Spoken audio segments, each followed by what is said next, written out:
Welcome to Beyond the Frets. I'm so excited to finally be back with you. I'm sorry for the accidental 6-month hiatus. Life got in the way.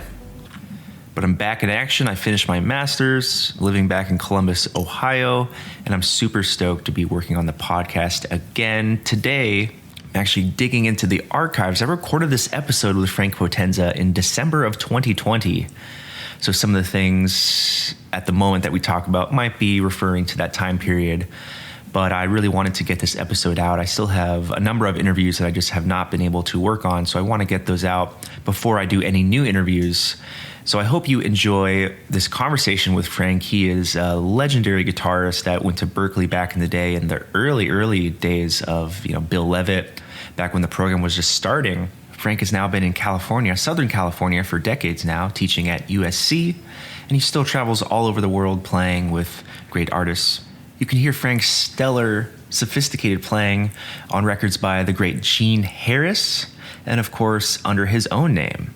But Frank really has been there and done that. I really enjoyed this conversation because he had this kind of bird's eye view on jazz guitar as an art in America and also within pedagogy, since he was in such the nascent stages of Berklee's guitar department. He's seen how jazz guitar education has grown throughout the decades, and of course he's been an integral part of that as an author, a clinician, and a professor at USC. He's got stories for days, and I know you're just going to love this conversation. So please enjoy this episode with the great Mr. Frank Potenza. Sit down, grab an axe, and get abducted. This is Beyond the Frets.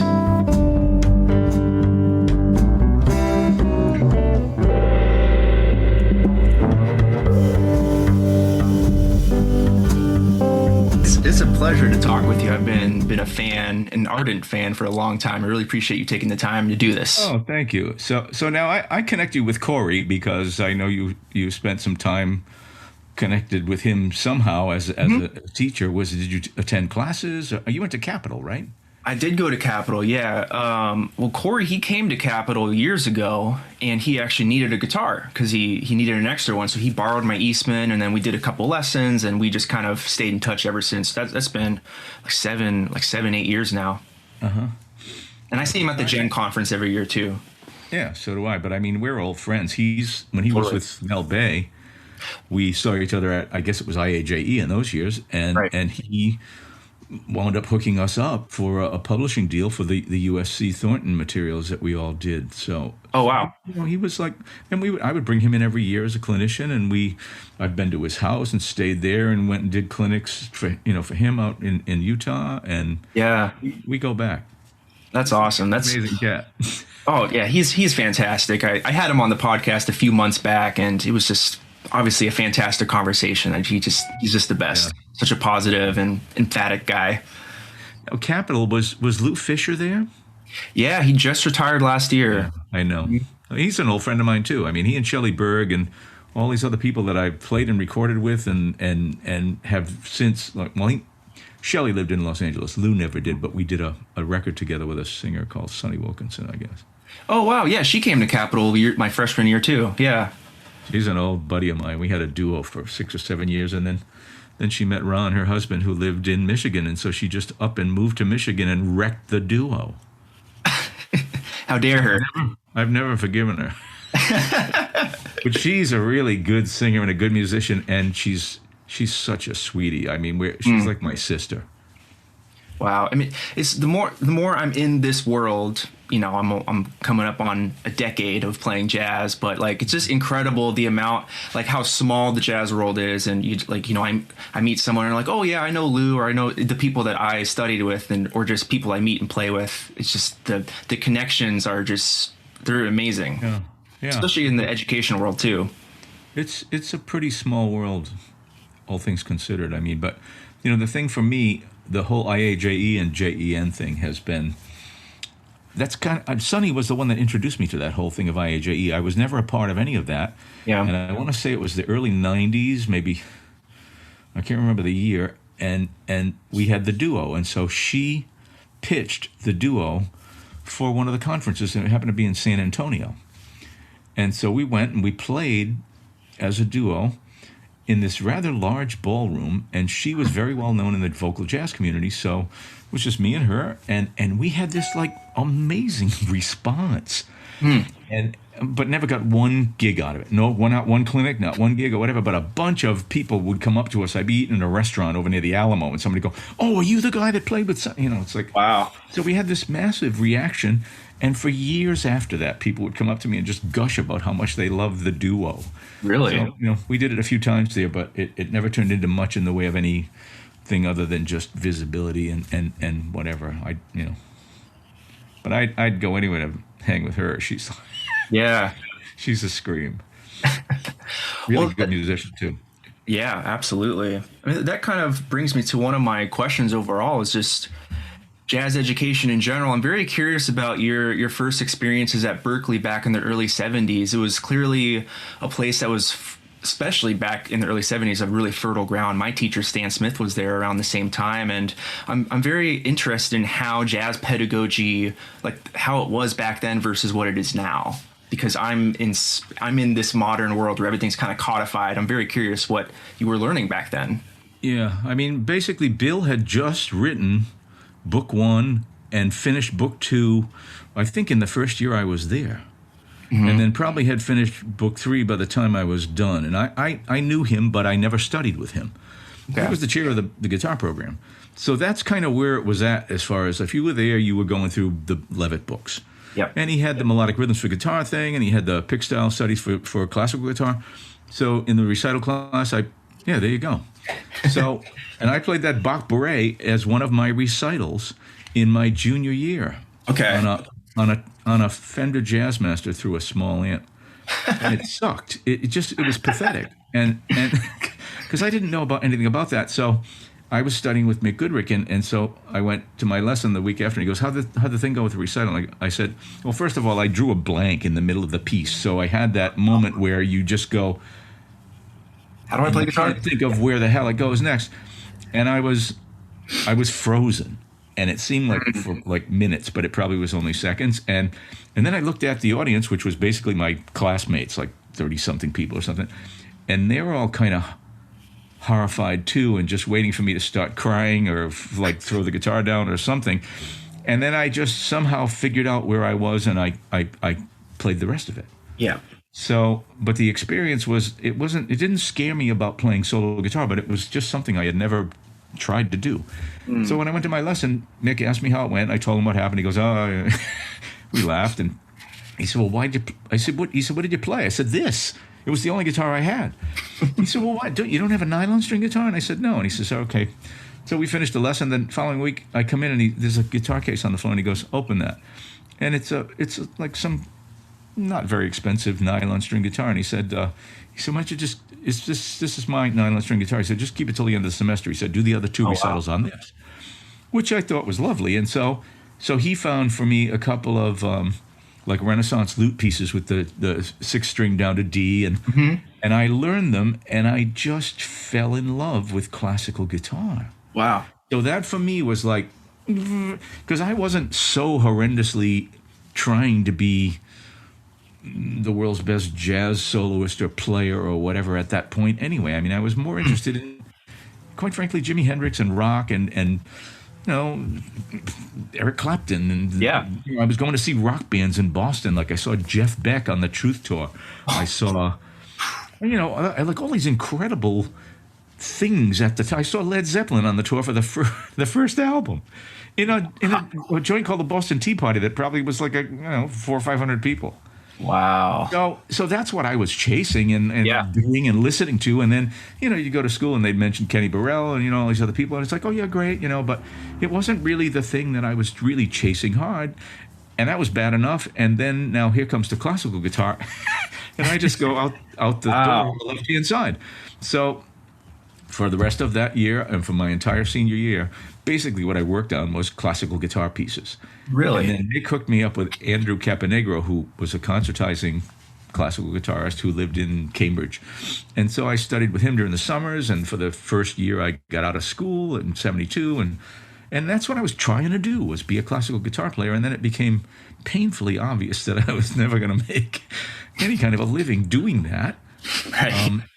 Unless I somehow, practiced 30 hours a day and turned into the next Chris Parkening or something. And it's like, it just didn't seem like it was in the cards. And Yeah. so then I started kind of paying more attention to the pick style thing and all of that. And I started teaching in a couple of different iterations of the Rhode Island School of Music, which is where I was from. And Hal Crook, I don't know if you know the trombone player, Hal Crook. Yeah, absolutely. Who was the arranging head at Berkeley until he retired a couple of years ago. Oh, wow. He's an old friend of mine. He graduated Berkeley a year before I did. So he hired me. I was the guitar teacher and did ear training and ensembles and stuff like that, and played gigs in a blues band and a show bands and whatever stuff I could do. And that was kind of how that all sort of started. And then finally, after I had done some of that for a number of years, in the mid-'70s, I got really serious about playing jazz. Mm-hmm. And then, we'd put together a band, and there were a couple of jazz clubs in town, and I'd hung out at them all the time. I lived in one.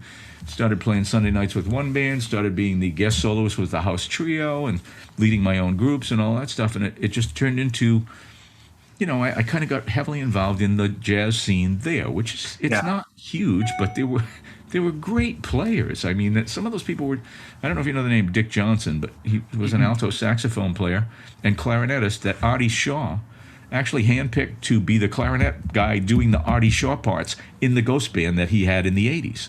Wow. So Dick was he was this monster musician and just the best guy, the greatest cat on earth, just such a great hang.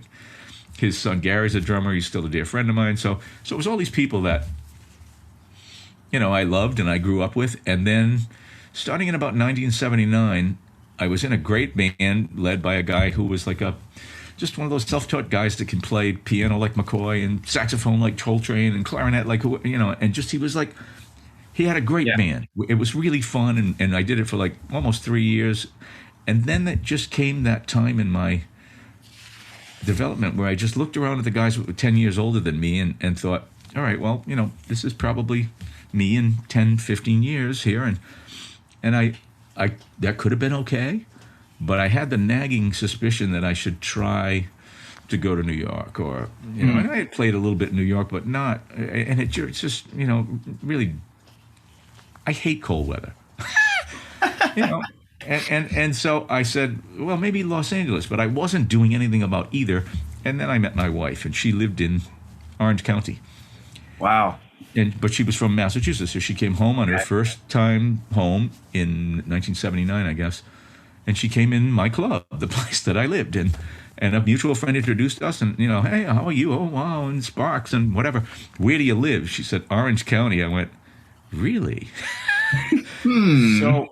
So, we hung out for the rest of the time she was there, started a relationship. We were pen pals for almost a year.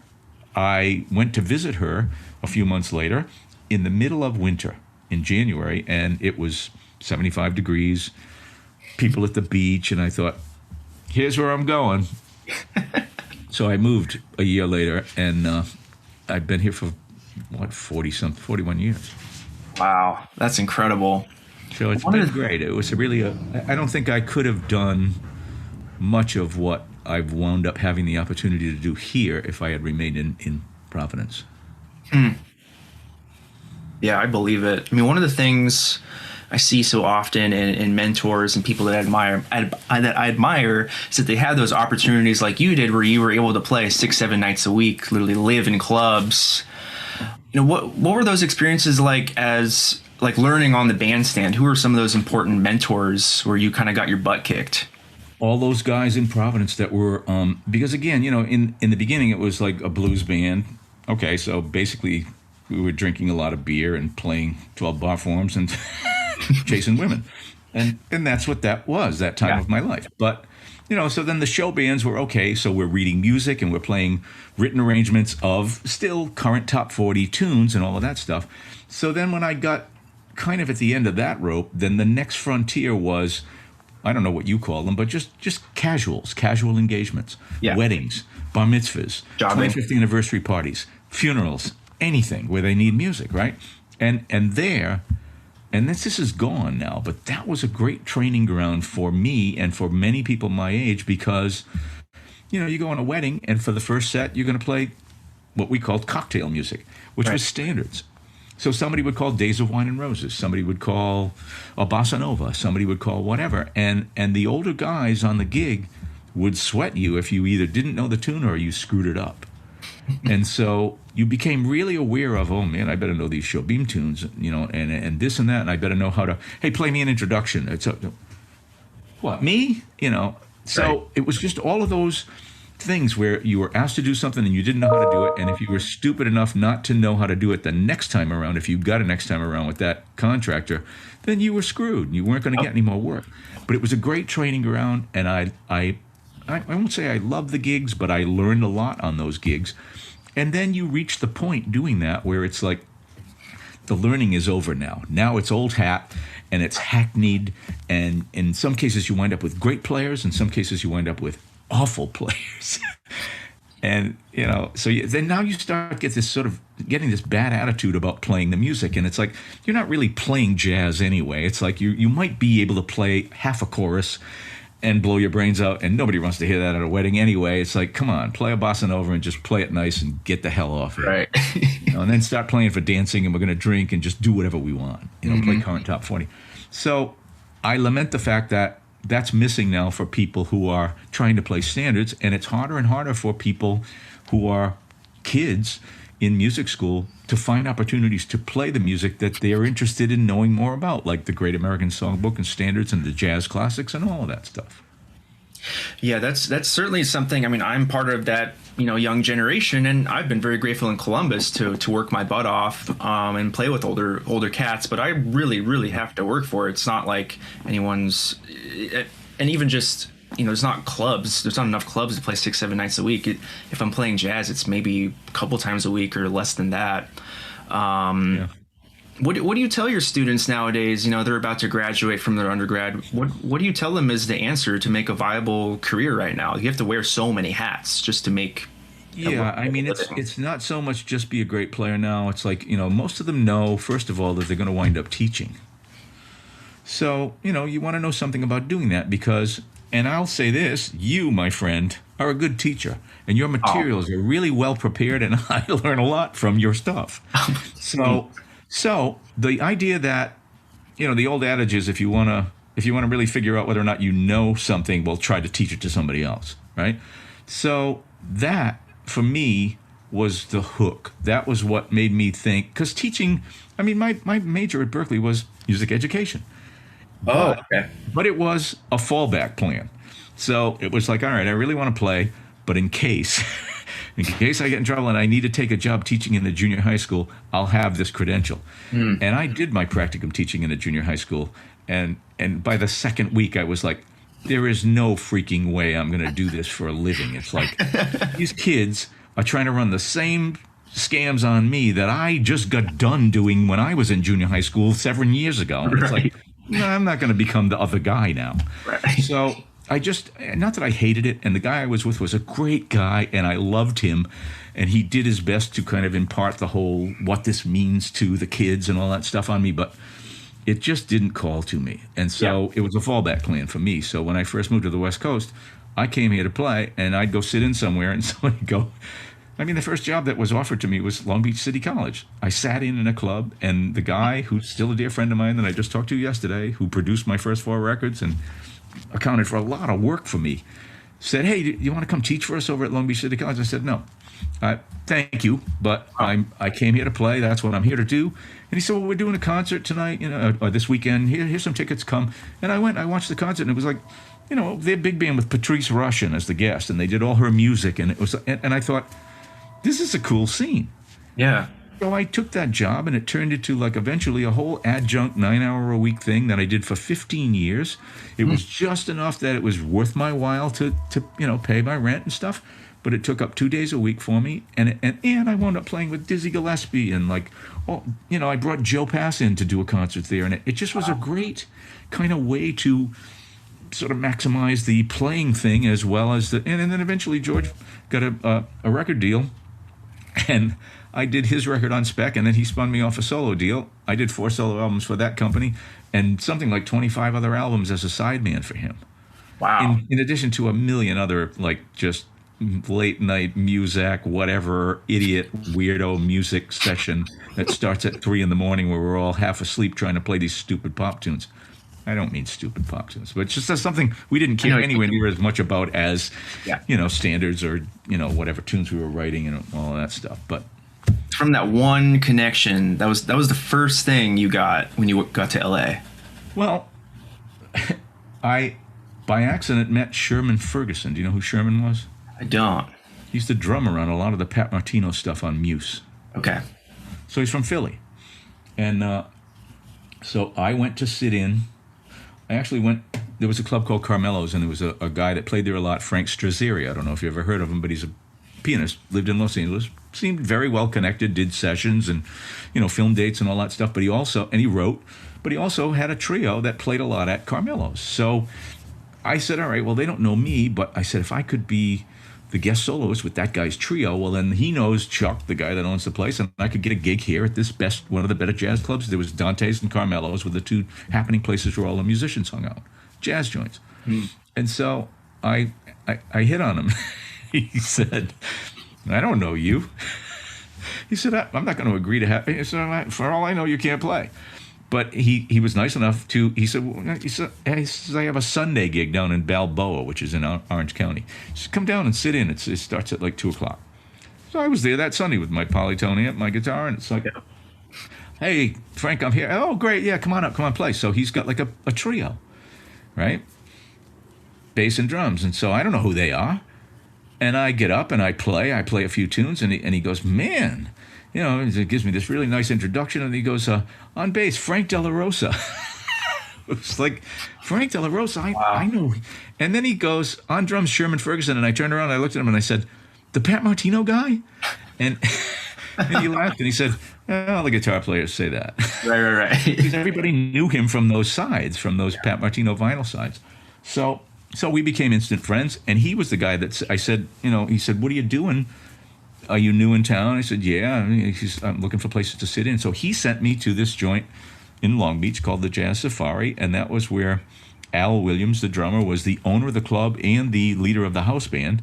And George Shaw is the guy that was the trumpet player that heard me play and offered me the gig and gave me the tickets to the concert and eventually hired me, became my boss at City College that I worked for 15 years, my producer and dear friend, and I still talk to him every week or two.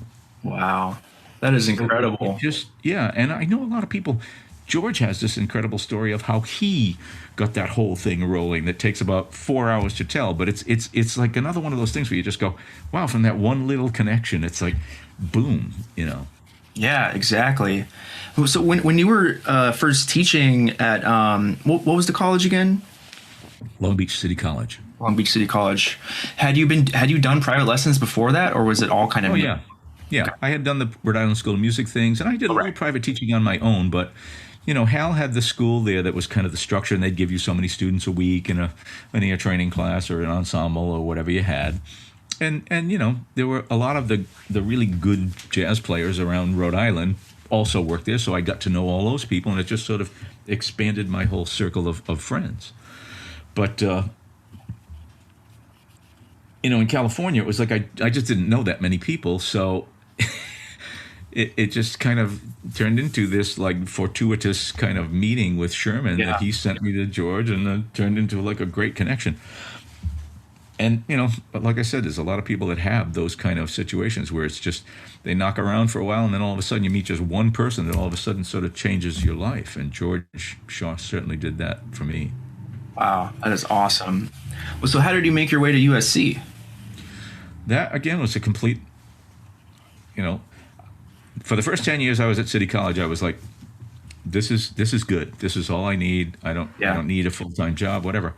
But, after 10 years, I'm seeing the people around me that got hired as full-time, with a contract and benefits and all that stuff. I have no benefits. I have no insurance. I have nothing.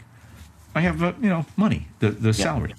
So, and that was cool in the beginning, but after 10 years, I started making it known, I'm really interested in some kind of full-time position. Is there any chance of that? And so there was talk about, we'll create a full-time position and you will have to apply for it, but you'd probably be the front runner because we know you and you're doing a great job and all this stuff.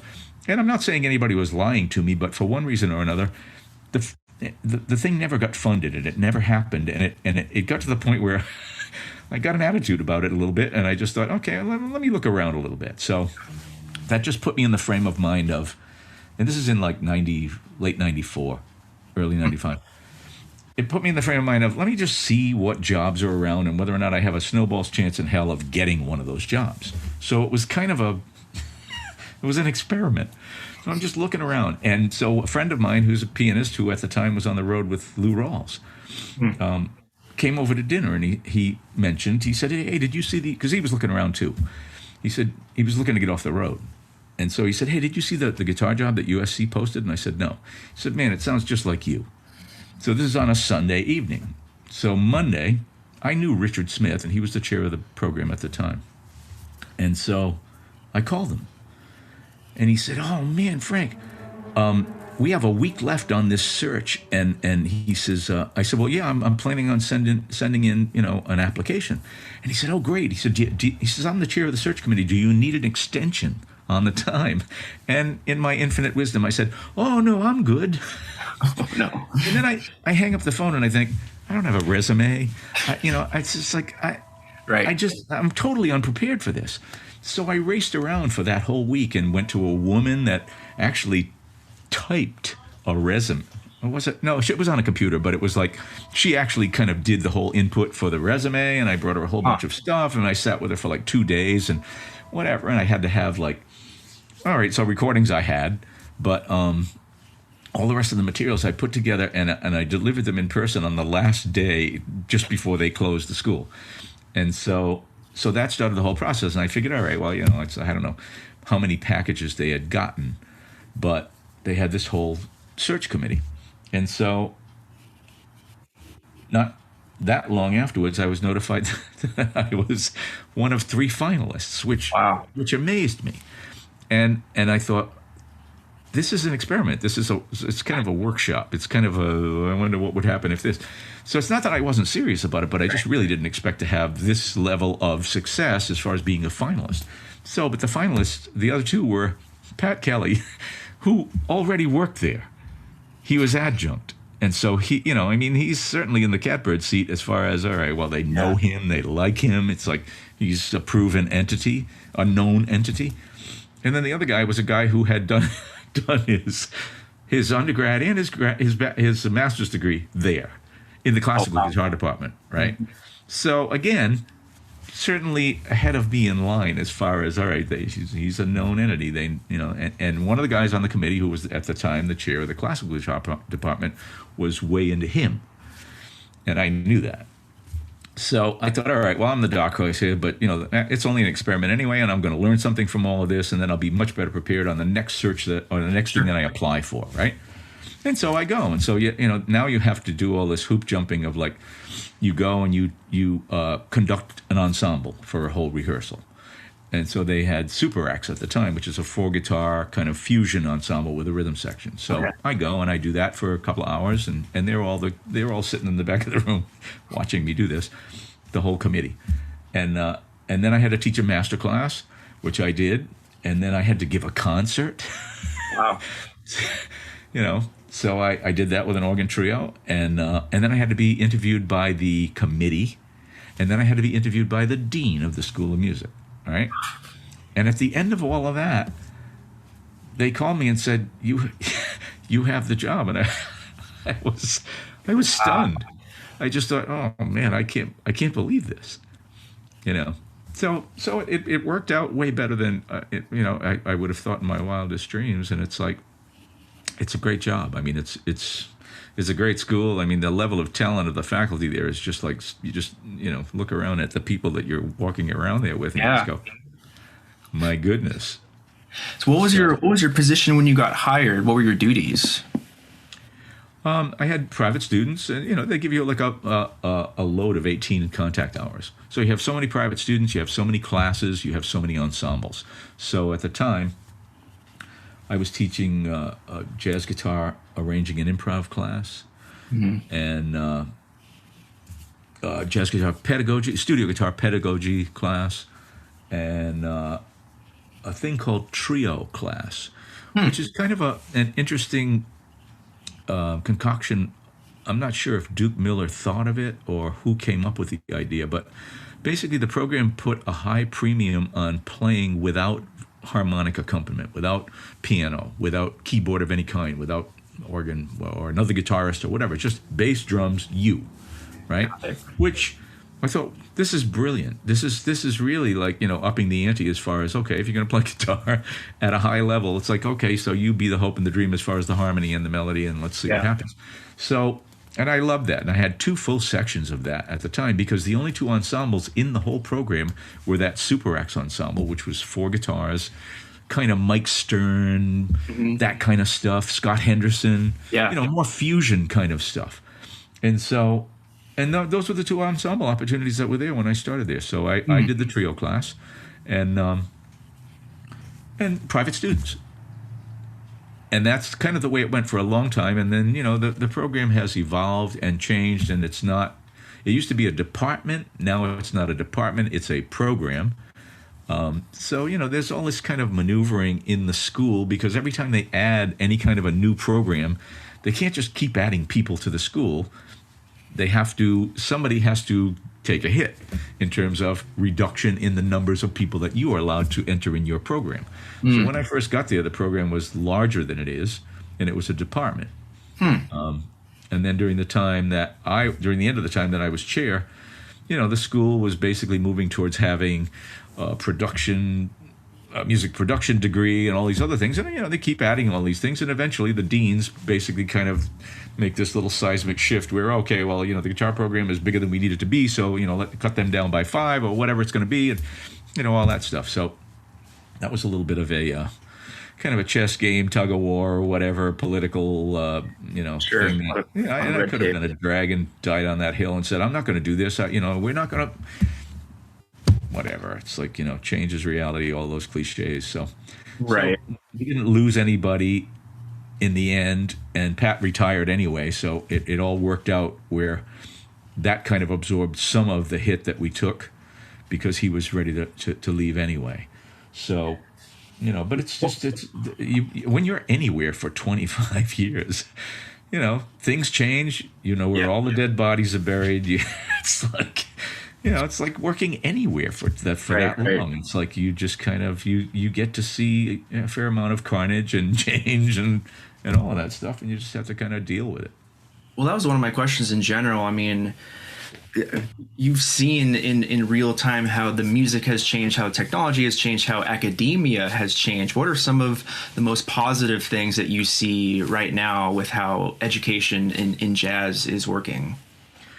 Well, again, that whole idea of you can't just be a good player. You have to know something about teaching and education. You have to know something about technology. You have to know something about recording and all of that stuff. And that really got brought to the forefront with this pandemic, because a lot of what we focused on was coming up with accompaniment tracks and playing on recordings and doing collaborative recordings, with a DAW, and sending parts back and forth and sending files back and forth and putting your part on and all of that stuff. And it's like, so, everybody not everybody, most people knew something about it. Some people had to start from square one, but I know that it turned into a really good making lemonade out of lemons experience for our students and for our faculty. Yeah. Because the whole notion of just all of a sudden turning on a dime and starting everything we did online in March was brain damage. I mean, it was like we all went, we're going to what?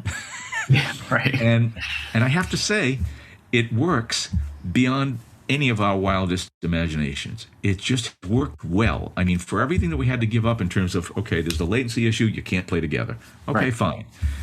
We came up, the music world, because everybody's been really great about sharing their ideas and their discoveries and their, hey, if you haven't tried this, check this out, or this piece of software, or this whatever technique. And so it's been great in that way. And again, I think the students that chose, and there weren't that many of them, but some students just chose to, okay, I'm out. I'll be back when it's normal. I think that was a bad decision on their part. Yeah. And Yeah. we expressed that to him. It's like, this is adversity, and this is a chance to learn something from this experience, as opposed to just like, okay, fold to it and come back when it gets back to what you thought it was going to be. And I'll tell you this, I think there are some things that aren't going to go back to the way they were as a result of, we found out some stuff works really well online. Totally agree. Yep. Yeah. So, it's been positive, but, if everybody's reacting, and especially, people my age, like, your first inclination is to just, bitch and moan about, like, oh, it ain't this. And it's like, no, come on. Let's figure this out. Let's do something here. Let's figure out how we're going to get through this. And it's been really inspiring. And the students have been great. The ones that stuck. I got a really nice note from one of my kids in my class last semester about how meaningful and substantive it was, even though we couldn't be in the same room and all that stuff. It was one of those thank you for making my day kind of email messages that you just thought, well, okay, yeah, this worked well. Well, this is really, I mean, the time for an educator to double down on just knowing how important what we do is, and this music was created out of adversity, so there's no reason why you should ever back down because of it. Yeah. I mean, it's the whole thing about the question you asked earlier about students, and it's like, all right, so students your age and younger don't have the climate and the opportunities that we had as young players to be around older, experienced players and get paid for kind of learning on the job and get our butt kicked by somebody who's going to go, that's not how you play an introduction for a tune like this. And, all those things, it's like you learn, but it's the school of hard knocks. So what we lament about the loss of that is made up for in other ways, right? I mean, there's Band in a Box, there's iReal Pro, there's all kinds of play-along tracks that, I don't know if you've heard iReal Pro with the real tracks and real drums. It's like, Band in a Box. It's like, it's amazing. It's really good sounding. It's not as good as a live band, but it's pretty freaking close. Yeah. And so what that can provide for you instead, not to mention all of the video content, like, I have stuff on my music masterclass that I've done and True Fire and the stuff that, and you can tell some of these students, they just sit there in a room and watch the thing over 3 million times until they know every single thing you did with every finger on your hand. Right. And when I was trying to learn from transcribing, I was transcribing from vinyl, driving the people around me absolutely nuts. So, there are a lot of advantages that younger players have with regard to all that, not to mention YouTube. Just that alone. Yeah, absolutely. And the toolkit in YouTube where you can slow stuff down and manipulate the time and all that stuff is like, I would have killed for that, when I was a young person, if I had a notion that was coming along in 30 or 40 years. Right. The proliferation of information is just insane, because you hear so many people that had mentors or on the band experience, or even just would hang out with someone. Like, there was kind of a lot of mystery I've heard from people that were growing up in that age, because it wasn't like, oh, you should play this scale and do this specific thing. It was more like, no, you're doing it wrong, go figure it out by transcribing a vinyl. But now it's like, it's very direct. It's like very specific information. Like, this is how you approach every little thing ever.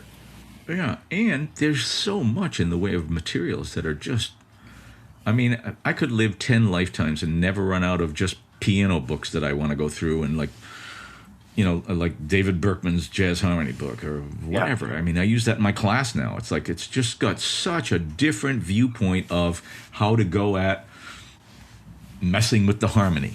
Sure. Compared to a lot of guitar books. It's not that it's like completely different information. It's just a different sensibility in terms of how he presents it. And one of my graduate students sent it to me as a gift, a number of years ago, and said, Frank, this reminds me of all the stuff that we talked about in your class, but it's a piano player perspective and whatever. And it's like, so at first glance I look at it and I go, I like this imagery of like concentric circles. So the starting point is this, and then, there's like, sub 2/5 and all that stuff, and it just kind of goes further out like that, and the imagery is really, really engaging. And then the piano voicings are, at first glance you go, oh, I can't play that, and you go, oh yes I can. Right? And so you discover a whole bunch of different harmonic treatments that you just thought, wow, Yeah. This is definitely getting me into some of the richer sounding voicings here that I was on the verge of discovering, but for some reason I just kind of wasn't finding it until I just started checking this piano guy out.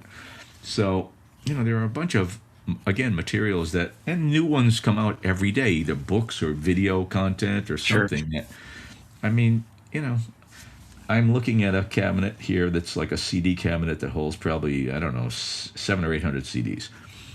And, you've heard the adage, everything you need to know about playing this music is right there in your living room, in your collection of recordings.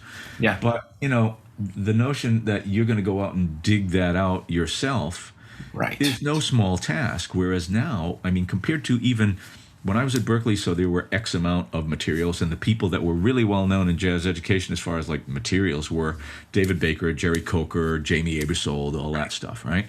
So that was kind of the gold standard for a long time. But now, I mean, it's like with IAJE and JEN and all of that stuff, and you've been to those conferences where you see Jamie Aebersold standing there in the middle of his booth with all those materials, and you just go, man, Well, one of my questions is, as many great materials there are, I find that a lot of it is it's like content that could be easily inputted, but it's maybe not getting to the heart of like language or like being expressive. Like, how do you deal with those other elements of just playing music on a personal, like human level, as opposed to here's your Dorian scale, here's your altered scale, blah blah blah. Yeah, I mean, we all wrestle with that as teachers. It's like it's hard to it's hard to teach somebody to feel good. Right. I mean, it's like going into a party and there's somebody there that's looking really bored and like they're not having a good time, and just saying enjoy yourself, and just like you could just turn that on, right, kind of thing.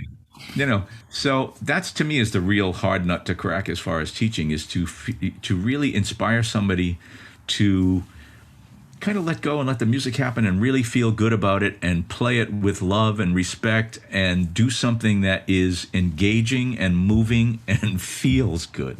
Mm-hmm. I mean, we have a lot of students that are great players, but then again, we have some students that are capable players and they have a lot of information, but they just don't have enough experience using it to sound like it's something that they're really. It's like listening to somebody speak broken English or something. It's like, that whole language analogy of like, you get the right information, but the inflection is whack. Yeah, the words in the wrong order, something. Yeah, and every student's a little different that way, and I don't, again, as a teacher, the first thing I discovered in the first week I taught was, do not represent yourself as the person who knows everything, because you'll be proven wrong in the first hour. It's like, I can't tell you how many students ask me stuff and I go, let me get back to you. Right. I need time to think about that. I just don't have a ready stock answer for that. Well, that humility already puts you on a better level as an educator, because there's a lot of people that just BS it. Yeah, and you gotta have, you eventually have a plan A and a plan B and maybe a plan C. And eventually you're going to run into that student that's going to require a plan D that you haven't come up with yet. But that's the reward of teaching to me. It's like, I don't represent myself as, okay, so I know everything and I've seen it all and like, ask me anything. It's like, no, I'm doing my best to diagnose, all right, where is this student at, and how can I give this person something else that's going to move them forward and excite them, and some information that they can work with. And it's like, the more I can share with them of anything that I really get a lot of mileage out of and really use to good effect, and then see what they do with it. Well, again, that sort of in turn washes back on me, because now I can't tell you. I'm sure you've had the experience where you tell somebody about whatever it is, altered dominant or melodic minor, or whatever, and they come back in and they play stuff, and you go, hey, that's show me that. Right. Yeah. So, Mick Goodrick used the expression, it was this very Zen kind of parable about information is not like something physical, like a hamburger. Like if I have a hamburger and I give you half of it, I don't have that anymore. I get half a hamburger. But if I have information and I share it with you, well, now I can see what you do with it, and I can benefit from your concept of what to do with that information. Why would you not want to participate in that process? Absolutely. Yeah. how do you again, how do you deal with you even mentioned back when you were in school that you were listening to Led Zeppelin and Jeff Beck, and they were telling you about Kenny Burrell, and that's cool. But now, all these years later, we're even farther removed from the roots and foundation of jazz, which is bebop, all that stuff that you need to be accountable for as a jazz guitarist. But it gets more and more difficult to get people excited unless they're really, really into it already. I mean, how do you reconcile, like, there's the modern world, but you also need to know all of this? Yeah, you can't make somebody like someone. I mean, I proved that at Berkeley. It was like, listen to, if you play like Joe Pass, it's like, who? And so you have to experience it, and it has to suck you in, and you can't. I mean, again, there are, like, my students listen to Julian Lage, or younger students, younger players that are recording now and that are that are hot and that have a lot of visibility. But it doesn't mean that they're averse to knowing who Grant Green is, or who somebody that I think would be a really interesting person for them to discover. And it doesn't always work, but the more, because we do a section of that in my class where it's like, okay, so all the people you know and like, and all the people that are active now and that you go to see when they come into town. But here are a few other players like Jimmy Rainey, or somebody like Ed Bickert, or somebody that you haven't spent any time with, that are wonderful players, and that there's a lot to learn from. And it's a little bit like, three guys are going to go, oh man, Ed Bickert, there's a guy. How did I miss him? How did I not know about him? And then the other person would be, well, I'm much more into Pat Martino, or I'm much more into whoever. So, I look at myself as the facilitator in terms of, all right, here are a bunch of things that I know about. And again, by the same token, a lot of the people that they mention, I go, I don't know that much about that person. And I go check them out, and I think, wow, this person's a good player, and it's like I'm gonna check out some of their stuff, and maybe steal a few ideas and whatever. Yeah, I love that approach, because you have to meet the student at their level. You can't just, like you said, you can't just tell, this is what I like, this is what I do, here's all the things that I do it the concrete way. You have to meet them where they're at, have that humility. I kind of have the good fortune now that it's I've been doing what I do long enough that enough students coming in know what I do. So if somebody comes in and says, I want to play like Eddie Van Halen, I go, you're in the wrong room. Right. I mean, I know something about that. And I actually posted a couple of things on Facebook of me, sessions that I did for George Shaw in the 80s, where I'm playing like a thing that sounds like a little bit of like the tapping thing and whatever. Oh, wow. And I got a screaming sound. And, most people are not necessarily horrified, but they're amazed at, that's you. Right. I can't imagine you doing that. And I always say, hey, look, I wasn't born with a fat guitar in my lap. It's like, I played rock. I went to see all these guys. It's like, I still like that stuff. I just don't get to do it a whole lot around anything you'd know anything about. But right. Well, switching gears just a little bit, I'm very curious on what your first experience with solo guitar was. I know you mentioned maybe the classical music. Was that kind of your first experience doing solo guitar music? Yeah, I mean, it never, well, not never. I mean, the first year I was at Berkeley, there was a guy who was a classmate of mine as a freshman, and he could play harmonized versions of pretty much any tune you could name. And we would just hang out in like the student lounge because, for the first couple of months I was commuting from Providence on the train. So, I had a lot of downtime where I'm sitting around in the lounge waiting for whatever. And so, guys that were in our class and I was in classes with would wind up there, and we'd talk about the homework assignment or ensemble stuff or whatever. So he, kind of impressed me as, wow, it's not, on the level of somebody like Joe Pass, but it's definitely something where and this was before I really knew anything about Joe anyway, but he could play harmonized versions of tunes. And so I thought, well, that's something I don't know a whole lot about, although I had studied with a guy before I ever went to Berkeley, the guy that wrote my letter of recommendation, actually. And he taught me like Misty and the Jobim tunes as chord melody things. And he had a whole system. It was all handwritten. I still have the notebooks. And but he was a pro around Providence, and he, we did some reading stuff and whatever, but he got me into that whole notion of, playing a harmonized version of it. Now, it wasn't so much with the intent of, you're going to play this all alone all the time as a solo guitarist. So, the thing that really made me pay a lot of attention to solo jazz guitar was Joe, because, the first album that I got completely just bowled over by was the Virtuoso album. Right. And so that started that whole thing, and then that sort of began that whole fascination with the style itself and with him as a player, because I just dug him. And then I got to meet him in '74, and then I knew him for 20 years, and it's, so there was a lot of that, and I got to see him play in places where I just watch him play all by himself and hold the whole room in the palm of his hand, and I just think, that's something to do right there. It looks like scary as hell, but it's like, right. I would like to be able to play at that level. Right. I've known that you had that relationship with him. That's incredible. That's really incredible. Solo guitars, it is like the scariest thing, because there's so many things you're accountable for. There's so many different textures and things you have to and so many different ways of going at it. There are many ways of approaching it. So, but I just kind of fell in love with his whole notion of doing it, and then the fact that I got to know him and hang out with him a lot really just sort of cemented that whole thing in my mind about, this is something I want to be able to do. Not to mention the fact that it's easy to present. So if you're going to travel and you don't have to take a trio, or you don't have to play with a pickup rhythm section, which could be great and it could be awful. Yeah. And I've had all of those experiences where, I put my book in front of somebody and they go, I don't read. It's like, okay. B flat, 2. Right. Yeah, I don't read.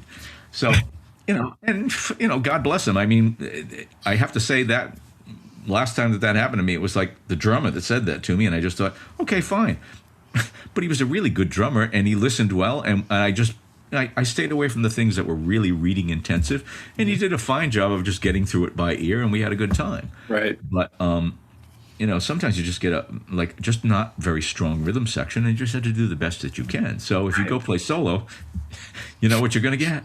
Yeah, exactly. The mystery is you can only get mad at yourself. Right? Fewer airline tickets, fewer all of that. Sure. When you were hanging with Joe, what's that? I just love the notion of playing, even house concert, even just something small and intimate where, people can make requests and they can ask you questions and all of that stuff. It's like, I did that last night for the LA Jazz Society on Zoom, and it was like, it was wonderful, especially now since there's no gigs anyway. And it was like, Yeah, solo guitar is definitely a huge. There's just a big place in my heart for it, because I was lucky to study with Stan Smith at Capitol, and he. I remember having lessons where I would walk in and he'd be sitting in a corner being all esoteric and be like, okay, play solo for 15 minutes. I'd be like, no, I can't. And then I would do it and he would tear me apart, and it was the best. And he held that in such high regard, that art, that I've fallen in love with it. It's one of my favorite things ever to do. And it's still the hardest thing that I do. Yeah. Well, and you do it well, may I add. Oh, well, thank you. Trying. So when you were hanging with, what's that? I just watched something online. Was it Spring Can Really Hang You Up the Most or something? And the first couple of voices played. No. Yeah. No. It was. Yeah, I've done that tune. It's on my YouTube. Right. Is it on your website? I think so. Probably. On your website, it's a solo thing of a tune that I watched you play the first couple of voicings, and I went, oh man, nice, odd kind of voicings there. Oh, You Must Believe in Spring. That's it. Exactly. Yeah. That one's pretty adventurous. Some really, really nice content there. Oh, well, thank you. I'm a little bit of a masochist with the big voicings. Yeah. It's fun. That was very much against Joe Pass's philosophies. I would play something, I'd play one of those like pain, like suffering voicings, and he'd go, too hard. Well, that was one of my questions when you were hanging with them. What was the level of interaction as far as like, hey, here's how you do bass lines. Hey, here's how you do this type of texture. Was it that kind of back and forth, or was it more like you would hang and play and listen and just figure it out at home? Yeah, I mean, sometimes that would be at his house, and we, whatever, I'd taken him to have his car fixed and picked him up or something, and then we go back to his house, and he goes, hey, you want to come in and play? And I'd say, all right. So we sit in his couch in his den and just play. And, he was perfectly fine with, I would say, so what is this thing you do here? What is that? And how did you come up with that? And in some cases he'd go, and he didn't have a really theoretical explanation for a whole lot of stuff. It just he'd go, oh, that's this, and I do this, and then I add this, right? And I go, oh, okay. And in some cases it was this really funny, answer, like he'd go, I stole that from George Shearing. Right. And then in some cases we would be, because John Pisano figured heavily into this, because I had met John I made it a point to go meet John pretty early on when I moved to Los Angeles, because I knew about him. I thought, I want to know this guy. And he was playing with, do you know the name Oscar Castro Neves? Oh, of course. I'm a huge Brazil nut. So they had a duo gig at a place in Studio City right near John's house. So I just went there. And there were like 10 people in the joint, and it was a little upstairs little room in a restaurant, and they're sitting on these like wooden stools playing nylon string guitar duets. And I just introduced myself. So John would ask me to come over, and he'd say, yeah, I'd say, what's going on? And he'd go, oh, Joe's going to come, and whatever, and we're going to have something to eat. John's a great cook, and I'd bring stuff from, like, my folks would send me these little Italian care packages from Providence, provolone cheese and whatever, pepperoni and this stuff. So I'd bring my stuff and throw in, and then Joe Pass would come, and he basically brought his cigar. And we, there'd be some other people there sometimes. Sometimes it was just the three of us, and we just hang around. Wow. Listen to music, talk about music, play guitars, argue about chords. Why do you play that? That was usually Joe. Why do you play that there? Wow. So there was just that. It was like, just guitar hang.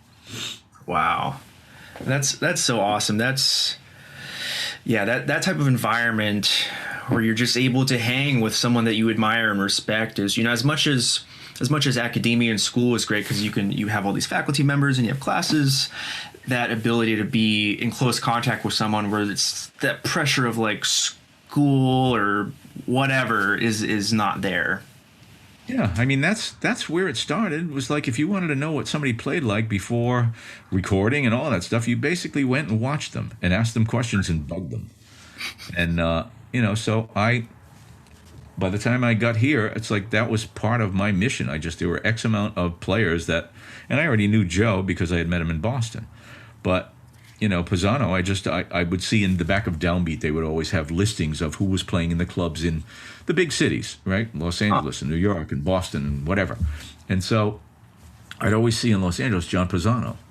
And I knew he had been with Tijuana Brass, but I also knew he had been with Chico Hamilton and a bunch of different, jazz things. And so he was, and by that time he was like kind of heavily associated with a lot of the Brazilian people. So, because he loves that music. So I made it a point to meet him early on. And it was just part of the sort of the plan before I ever got here, was like, I said, all right, I'll find this guy and find that guy. And, right. I mean, in some places, like I called up like Freddie Hubbard and, said, I figured, all right, well, I want to play with Freddie Hubbard. So like, who's this? I introduced myself. I'm new in town. I play guitar. He goes, oh yeah, great. Well, good luck. Wow. You know me from Adam, and so that didn't work out. I called like people like Joe Farrell. I don't know if you know his name. Yeah. And in some cases they were nice. I'd go in clubs and just meet people. I went in a club and I was asking, I don't know if you know who Pat Senator is. No. Bass player. He was with the Tijuana Brass as well, but he also is a very well-known and highly regarded jazz bass player. And he ran a place at the time in Malibu that was his dream club. He owned it. It was called Pasquale. It was right on the beach in Malibu. Great little joint. And so I go there one night, and Joe Farrell is playing there, and I'm just like, I'm talking to Pat, and I'm hitting on him for a gig, and he's looking at me like, I don't know you. And You would straight up ask people. Yeah. That's I'd say, awesome. hey, I want to play here. And he'd go, oh, you do? Who are you? Right. So Roy McCurdy was the drummer that night. And so he overhears the conversation. So Pat basically kind of just ghosts me. Which, it's all right, fine. It's like, I by that time I had a bit of a tough skin. And Roy comes over and he goes, I couldn't help overhearing what's going on. And he goes, you're new in town? And I said, well, I got here a couple of months ago, whatever. And he was he couldn't have been nicer to me. And he gave me some ideas about other places to go sit in. And he said, he just doesn't know you. He said, don't feel bad. And, don't take it hard and whatever. And, what do you do? And he just couldn't have been more kind and concerned, where he could have just basically walked away and go, well, maybe he'll leave now. Yeah. That's I can't imagine, like you mentioned Joe Pass, where he would just say, oh, this is this thing. Like I know players who like have no concept of scales or what I play with this saxophone player in Columbus that's older, and he knows like every tune ever, but he doesn't know what key it's in. He's like, what note does it start on? Okay, got it. And he just destroys. Like that concept of learning the music that way back in the day, which is how it was because things weren't codified. It's like mind blowing to me. I wish I could. You know the name Bill Hyde? No. H-E-I-D. No. All right. When we're done, or when you have a moment, just maybe look him up. He's an old friend of mine. He's from Pittsburgh, I guess, originally. But when I met him, he was living in Detroit, and he's that same person, but organ, piano. Wow. He's a complete polymath. He's self-taught. He can play anything at any tempo and any key, but he doesn't really know. He knows something about what he's doing in terms of calling it what it is. Right. But he's just one of those sort of like savant, kind of rather bright people that figured it out and hung out with Big John Patton and Jimmy Smith and like all the really heavy organ people. And he's very highly regarded as an organist, but he's also one of the most unusual cats you'll ever meet in your life. And he's that guy of like for instance, if a minor 7-flat-5 chord to him is like, say it's on the note A, it's A Stella, which is the first chord in Stella by Starlight. A Stella. Okay? A raised 9 chord is E Rock Candy, because that's where he came across it, was in Jack McDuff's Rock Candy. Whoa. Like that. That's incredible, especially on piano. That's for a horn player, it kind of makes sense because it's so linear and okay, but for a harmonic player to not name it, that's crazy. That's when you that's hear cool. him play, I think you'll be impressed. I mean, he's a holy terror of an organist. And, wow. And he has like he's used Peter Bernstein and like all these different people. Do you know Perry Hughes? Yeah. Detroit? Mm-hmm. Perry plays on his stuff. Randy Gillespie, the drummer. Yep. And a bunch of high-profile people that are very well known, and they were old friends of his. I mean, Bill knows George Benson. George Benson knows Bill, I should say. Right. right. Yeah. Wow, I'm going to check him out. George Benson, sort of, but George Benson knows Bill Hyde. Right. Oh, that's crazy. The Pittsburgh thing. Well, one of my last questions. Thank you for doing this, by the way. My pleasure. What are you working on lately? What's getting you excited about the music and as insane as the world is? I'm just I'm sitting in the midst of my little sort of studio setup here, and I'm trying to be. I did last year. I did a Christmas kind of EP of just solo guitar treatments of some holiday, Christmas tunes that I like, and some of it is like I've Got My Love to Keep Me Warm, not necessarily a Christmas tune, sure. Songs of the season.